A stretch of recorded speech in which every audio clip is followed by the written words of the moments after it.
जबकि उत्तरी कोरिया क्या करता है, बीच बीच में साल 2 साल पर जो है पूरे जापान के ऊपर से परमाणु बम ले आके समुद्र में जो है विस्फोट कराता है।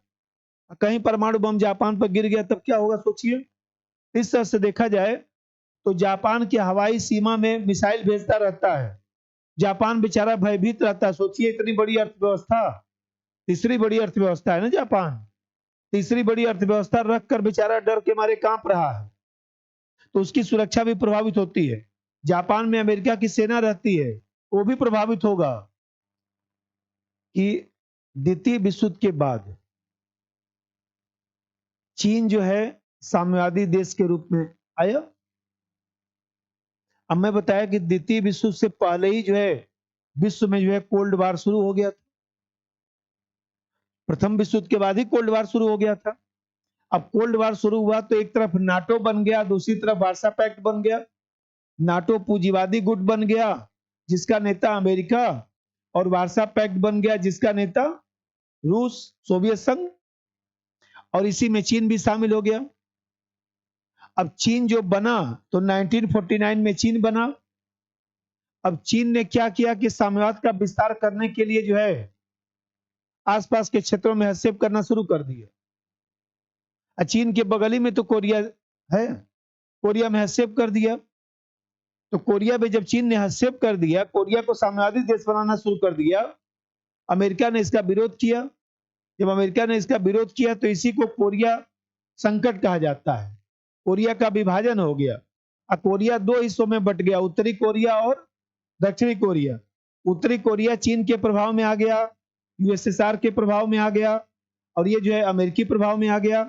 उत्तरी कोरिया जो है साम्यवादी देश बन गया, साम्यवादी देश बन गया, और दक्षिणी कोरिया जो है बोलिए पूंजीवादी देश बन गया। ठीक, अब समझिए। अब यहां पर क्या हुआ कि जो उत्तरी कोरिया है 1990 तक तो इनको कोई समस्या नहीं उत्पन्न हुआ, क्योंकि 1990 तक सोवियत संघ मजबूत था, सहायता इनकी करता था। और जब 1990 में सोवियत संघ का विघटन हो गया तो सोवियत संघ ही 15 भागों में बट गया, इनकी सहायता कर नहीं पाया।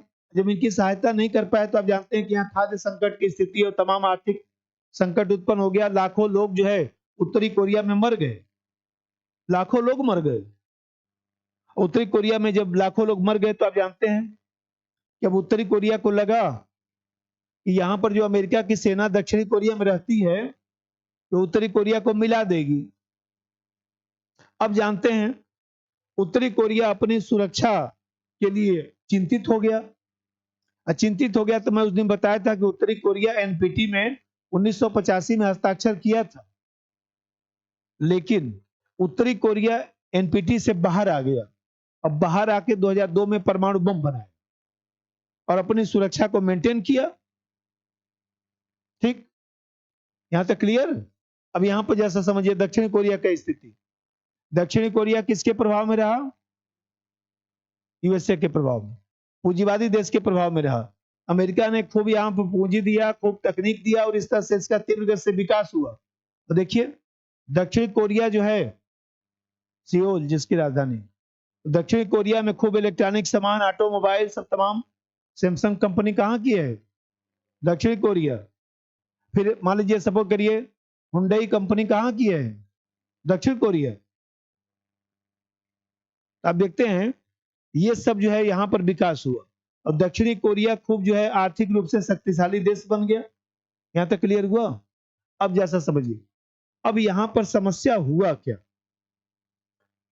उत्तरी कोरिया जो परमाणु बम बना लिया तो इससे विश्व का क्या दिक्कत आ गया?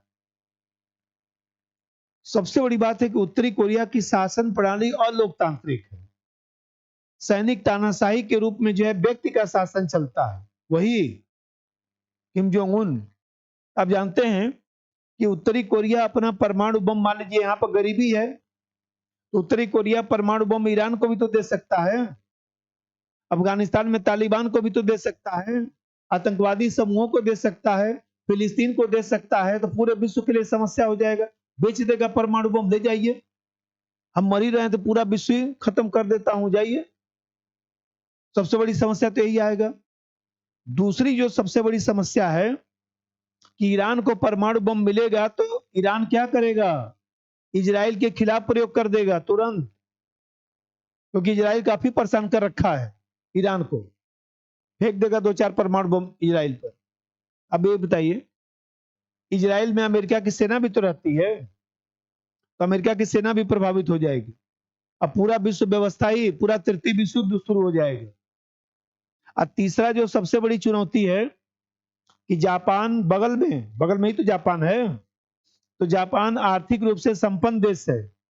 अब देख रहे हैं कि उत्तरी कोरिया क्या करता है, बीच बीच में साल 2 साल पर जो है पूरे जापान के ऊपर से परमाणु बम ले आके समुद्र में जो है विस्फोट कराता है। कहीं परमाणु बम जापान पर गिर गया तब क्या होगा सोचिए।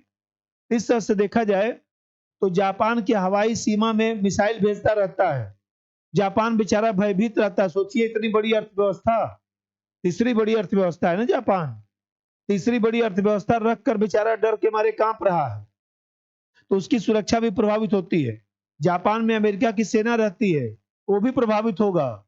और फिर सबसे बड़ी चुनौती है कि उत्तरी कोरिया जो है, यदि मान लीजिए नॉन स्टेट पार्टी को, आतंकवादी संगठनों को यदि दे देगा परमाणु बम, तो आतंकवादी संगठन जो है वो देखा जाए तो विश्व में और ज्यादा इनको बढ़ावा मिलेगा।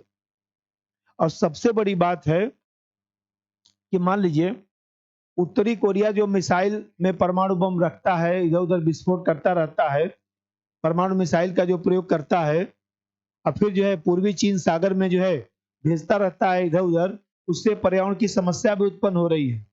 वहां पर जो है मान लीजिए रेडिएशन समुद्र में होता है, तो उससे मछली उद्योग भी प्रभावित हो रहा है, कहीं न कहीं व्यापारिक गतिविधियां भी प्रभावित हो रही हैं।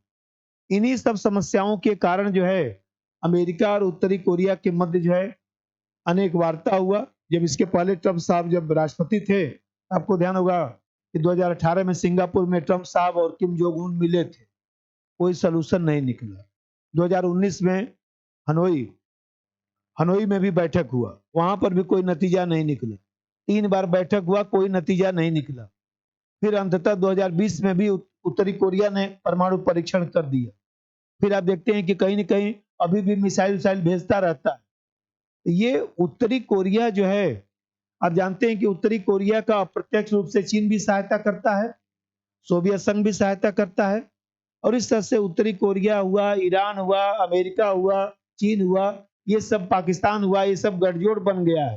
अब ये सब जो गठजोड़ बन गया है, तो आप जानते हैं अमेरिका आर्थिक प्रतिबंध तो लगाया है, लेकिन सबसे बड़ी बात है कि सोवियत संघ जब उत्तरी कोरिया की सहायता करेगा, जब चीन सहायता करेगा, तो अमेरिका के प्रतिबंध लगाने से क्या हो जाएगा? कुछ नहीं होने वाला है। और इस तरह से उत्तरी कोरिया जो है वो पूरे विश्व के लिए जो है वो देखा जाए तो समस्या बन चुका है।